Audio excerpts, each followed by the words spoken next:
spending time with her husband, friends, family, including her 12 grandchildren. In her spare time, she connects and celebrates with the women involved in motorsports, taking you behind the wall about their journey of life, racing, and how they juggle everything to make it all work.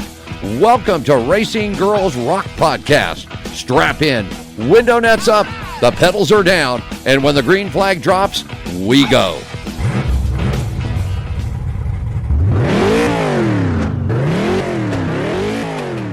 Hello, everyone. This is Melinda Russell with Racing Girls Rock Podcast.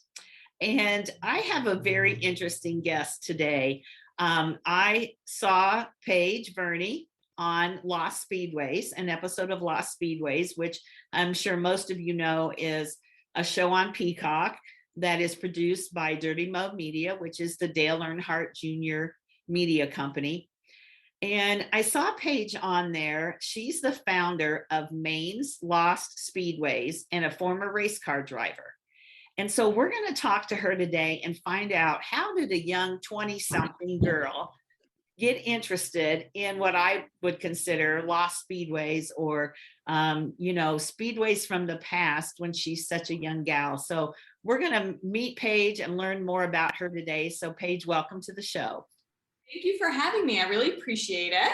My name is Paige. I live in the great state of Maine. My husband and I recently welcomed a baby girl into the world about a month ago. So life's been a little adjusting. She's the best. She's amazing. During my spare time, I love to go fishing, hiking, and I'm also a beekeeper. In the spring, my husband and I, we love to make maple syrup. And I used to be a kindergarten teacher before I became a stay-at-home mom. So that is my life currently. So okay, awesome. So what's your little girl's name?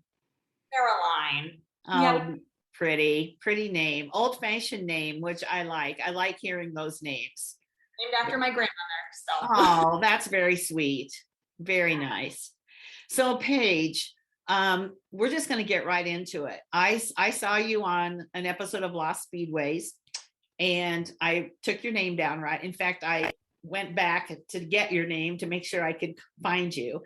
Got a hold of you on social media. We connected because, the whole Lost Speedway thing is really taking, people by storm. They're following it. They're watching it on Peacock. They're watching it on NBCSN.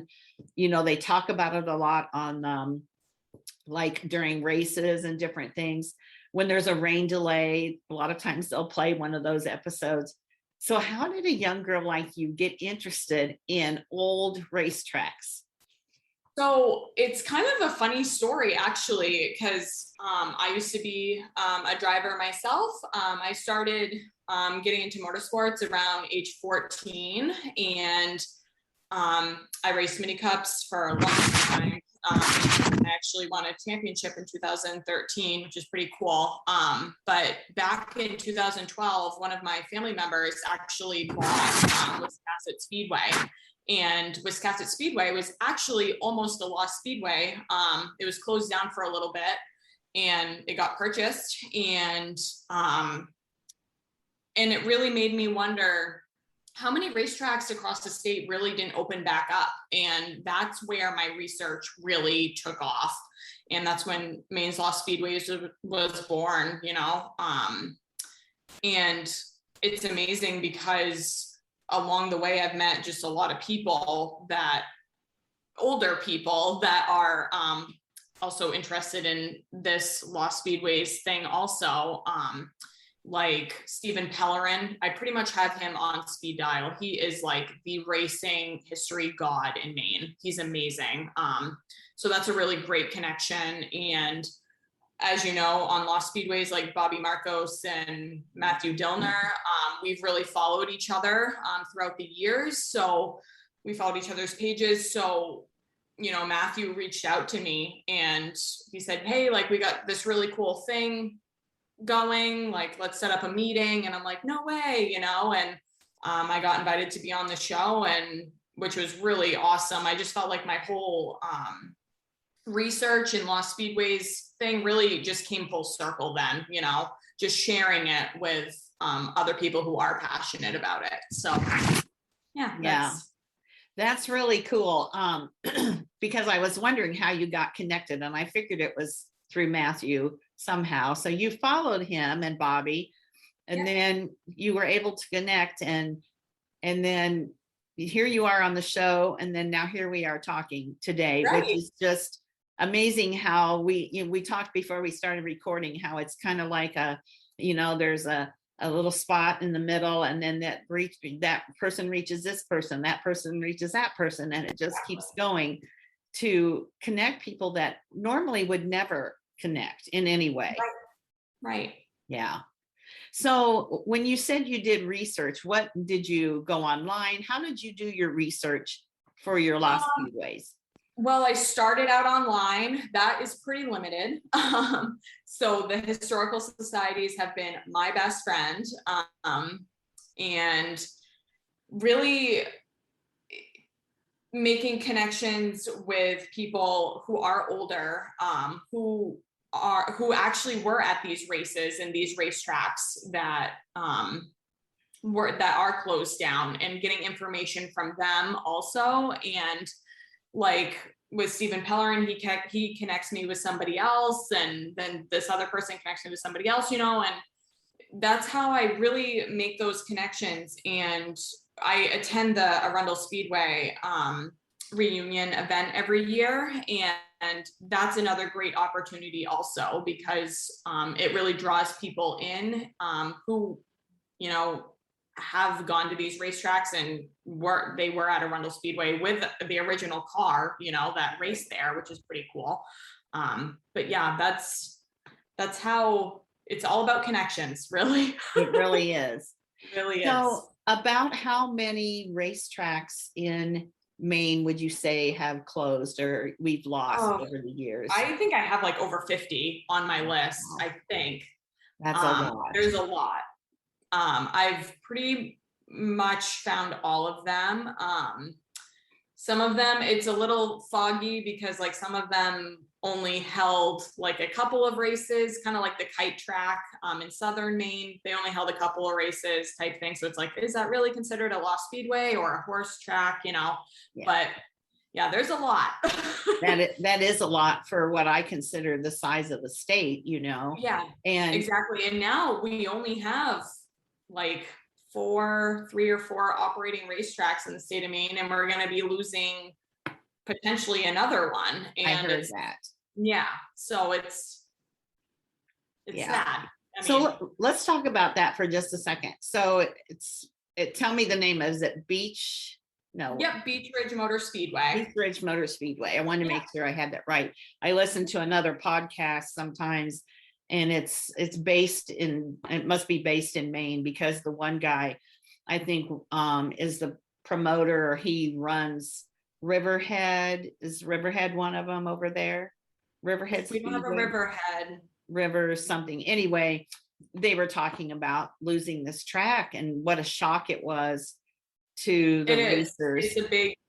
It's a big blow to racing in the Northeast. It really is. And it's so sad because there's so much history there. Yeah. And I don't know what the future looks like for Beach Ridge. I've only heard hearsay, so. Yeah. Well, according to these guys, and they kind of seem to know that, he got an offer he couldn't refuse. Right. And I mean, isn't that the way it is? Unfortunately, short track racing is important to the people that go. Right. But there's also people out there who want that land, because it's usually a good piece of land. Right. Want that land to develop and build a shopping mall or apartments or whatever. And you can see why these racetracks are closing in that respect, because making money at a racetrack is probably few and far between.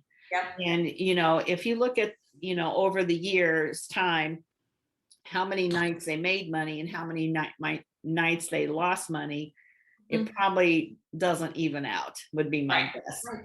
And so you can't really blame the guy, for doing it. Excuse me. I don't know how old the guy is, but you can see why these tracks are closing. And it is a shame, because from what I've heard and learned about that track, there's not anything really that close that those racers will go to. And so they'll Right, either exactly. stop racing, Or where are they going to go? or South? where are they going to go?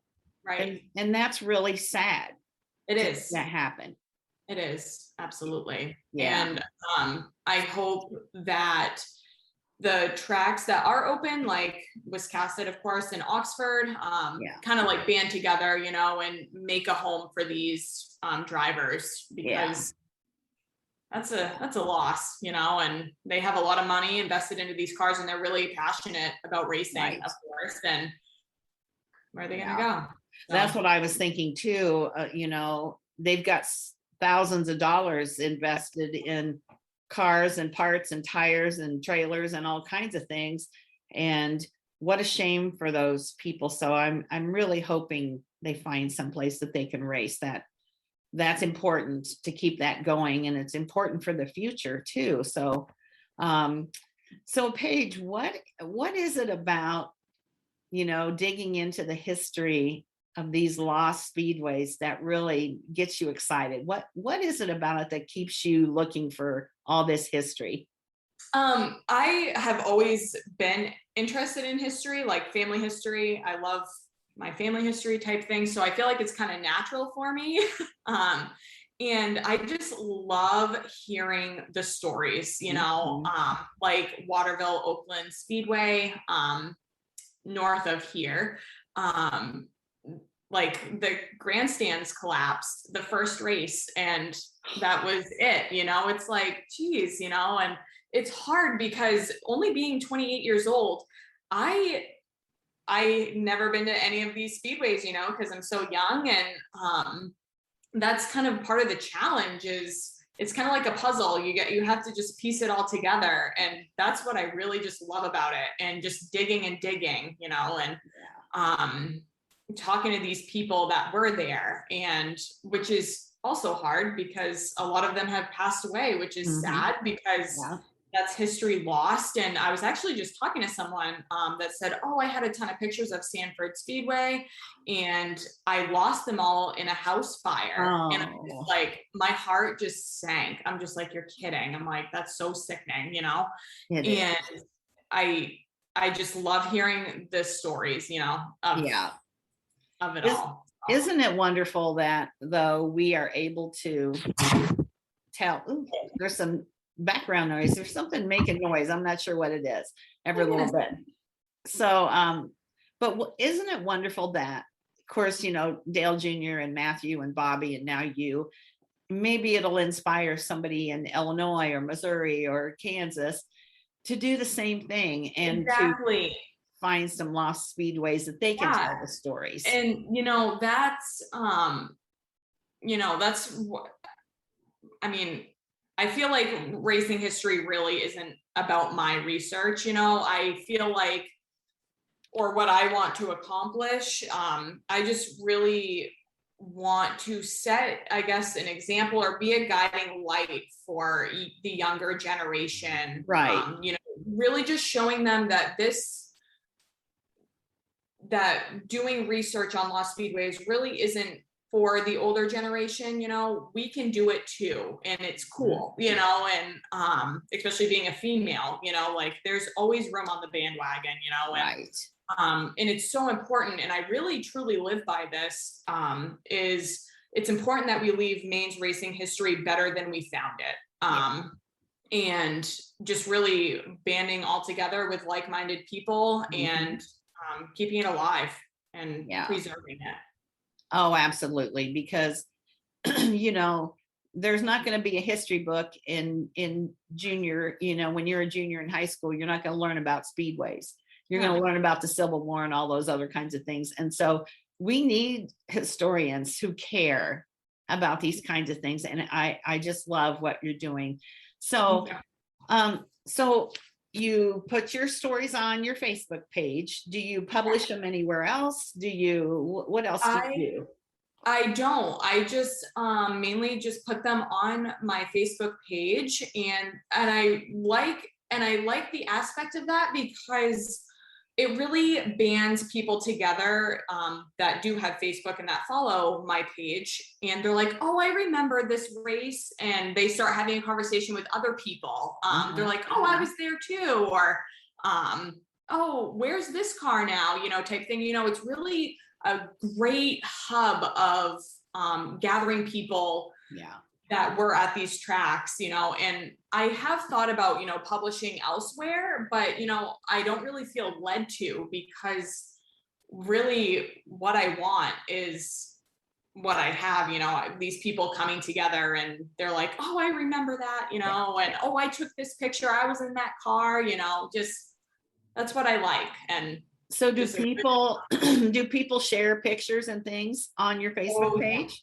Oh yeah, all the time. And even like people add me on my personal page also and send me pictures, or they just drop like a really nice note saying like, you are awesome, saw you on the show, you really blew my socks away, just really, really cool. And yeah, and I actually, a funny story, when I was in college, one of the professors at my school, I didn't realize till after, his family was really big in Maine for racing and the Libbies. And I'm like, oh my goodness, like you were a professor at the college that I went to. And he sent me a bunch of pictures, and it's just a small world, like especially in Maine, and I'm just like, this is so cool. And now we're friends and we communicate. So it's really neat. Because I had looked at your Facebook page, and there's some really old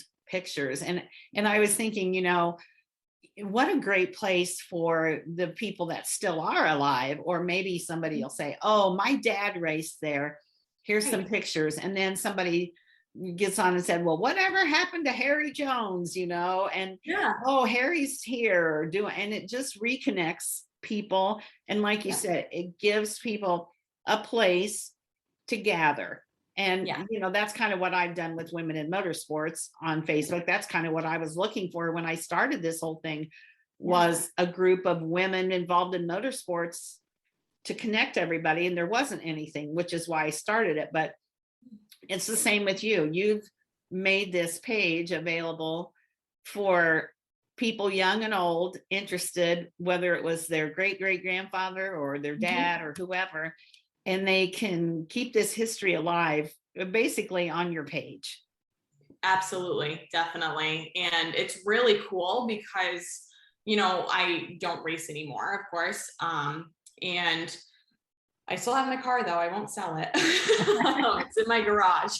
Maybe your daughter will drive it. Exactly. That's what I'm thinking. But it's really cool because, I went from being a driver, and now I am into researching, and it's really cool because now people are calling me, and I'm not even sure like how they get my phone number, to be honest with you sometimes, but they're calling me, saying like, hey, I'm restoring a vintage race car, and I'm seeing if you have any information on it, or any pictures, so that I can restore it to the original car, and it's just really cool because I'm also helping people, with their projects, and, and I have always helped out, at the racetrack. I was a pit crew for various teams and some of my friends, and now I feel like I'm kind of on the other end of that. I'm helping out people, in a different way. And really, but I'm still very connected in the motorsports world, even though it looks a little bit different. Yeah, absolutely. And what's cool about that is, and I have this conversation with a lot of different people that I interview, is that there are so many ways that you can be involved in motorsports without being the driver. Right. And whether it be a paying job, whether it be something that you're passionate about, like you with your Speedways, for me with the Women's Association, there's just so many opportunities. And I think a lot of that gets lost in the shuffle of fate, focusing on the driver. I love drivers. My granddaughters are drivers, and I love, we wouldn't have Women in Motorsports as much as we do if we didn't have all these drivers, and then all the support people for those drivers. But there's just so many other things that you can do. And I think what you're doing is such a good example to, women all over the world, honestly. We have a lot of followers in Australia and the UK, and they have to have lost speedways over there too. We're gonna just take Dale Jr.'s name and just use it all the time. He better not copyright it, otherwise we're not gonna be able to use it.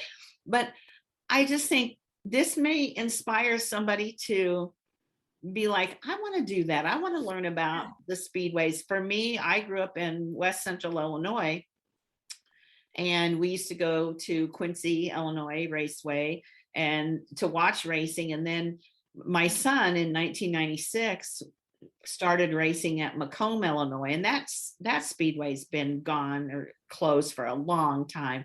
And so I sent Matthew a note and said, well, if you ever do a story on the Macomb Speedway, I want to be there. I want to come, because that was where my son had his first race.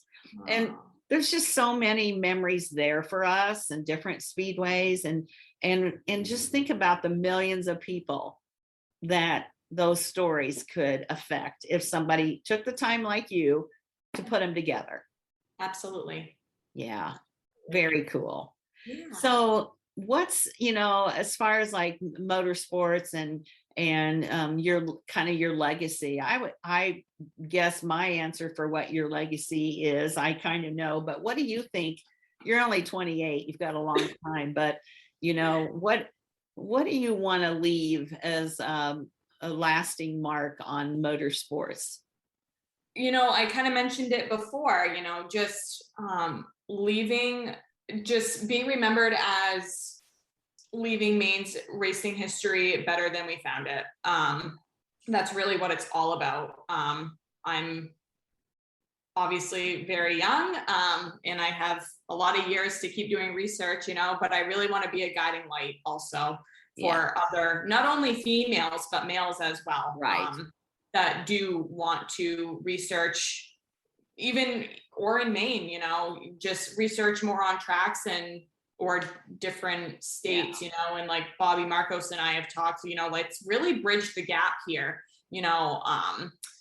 from where he's from and me being in Maine, he's like, let's, work together and try to find, the racetracks like in between and bridge that gap, and I really want to find more people like that and just be a guiding light and giving them pointers and whatever, and just really leaving Maine's racing history better than what it is right now. So because if somebody's interested in doing this, the first thing would be like, where do you start? I know, and I was just gonna say that it can be overwhelming, and Arundel Speedway is actually very near and dear to my heart because it was the first track that I actually found myself, and it's really special because it's still there, and not a lot of these tracks are, of course, but you really just have to take it one track at a time, and you just have to do one track at a time. That's all I can really say. So, I get, you said, the historical societies and that are helpful, but how did you so you started with that track probably because that's the one you knew. And then how did you find all these 50 tracks? I mean, every town doesn't have a historical society. Right. Well, I go on Google Maps or Google Earth. I literally comb the state of Maine. Really? You can still see some ovals. Some even aren't racetracks, which is a whole different story, which is frustrating. But I literally go on Google Earth and I look from an aerial view down, and I just search like an area, say because there's a racetrack in Sanford. I know where it is, but if I were to be starting out, I don't know where it is. And I'm not really getting much lead on other people helping. I just go on Google literally, or historical aerial views is really awesome. Cause they have maps from back in like the 40s sometimes. Oh, okay. So that's another great resource that I've used. And it's funny because some of these historical societies don't even know that Mm-hmm. there is even a racetrack, you know, in their Yeah. town, or Yeah. of course, like I always get permission before going out and adventuring. Yeah. I lost Speedway, but I called the Sanford Water District because they owned the property that Sanford Speedway was on. And I was like, hi, I'm just calling. I'd like to get permission, you know, to walk the racetrack. And they're like, oh, we didn't even know that that was a speedway. I'm like, yeah, it is. You know? So it just, Isn't it interesting that the city water company would own that property? I know. It makes you wonder why they would have ever bought that in the long run. I know. I'm not really sure, but I called them and they were like, oh, okay. So That's interesting. yeah. And so then, you know, you find the track, and so you found Sanford. So then how do you go about finding out who might have raced there, or trying to connect to somebody? Well, it's funny because like with Sanford and specifically, there is a young gentleman that lives right next to it, the Speedway, and he actually messaged me on Facebook because I had posted a picture of Sanford Speedway, and he's like, hey, I live right next to there, and I know the guy who used to groom the track, and he still has the tractor, you know, for that used to groom it. And I'm like, no way. So we ended up like, now we're like literally best friends. We've gone out there a few times together and kind of explored, and which is kind of cool because the pavement's still down there, but like trees growing through it, of course. But you know, that's another great connection that I've made, because he's connected me with other people that did have involvement in the Speedway. And I actually went and met the older gentleman. He's like 91 years old. And he showed me the tractor that actually groomed the track. And I'm like, oh my gosh, this is so awesome. You know, even though it's probably not a big deal to other people, but I'm just like, can I get a picture with you? You know, but no, but you know what? Just sitting here listening to that it has to be exciting to find the man and I would totally be excited about that and want my picture with the guy in the tractor, because that is such a good story, and having the picture with him and then telling what he used to do. And I'm sure he could tell you names of lots of people that raced, and you know, give you a chance to maybe find the generations that have come down from there to interview, to talk to them. What do they have pictures? I mean, honestly, I could see this would be a full-time job if you wanted it to be. Oh yeah, absolutely. If I could only get paid for it, that would be amazing. That's the trick.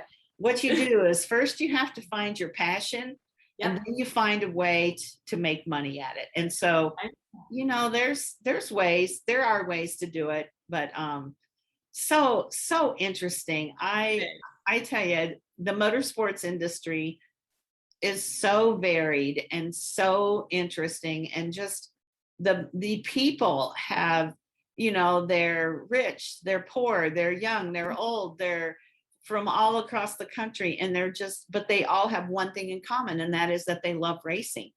And you can just pull all those people together into one, you know, group, and it's just like people who just love and have a passion for motorsports, and you just never know who you're going to meet, do you, Paige?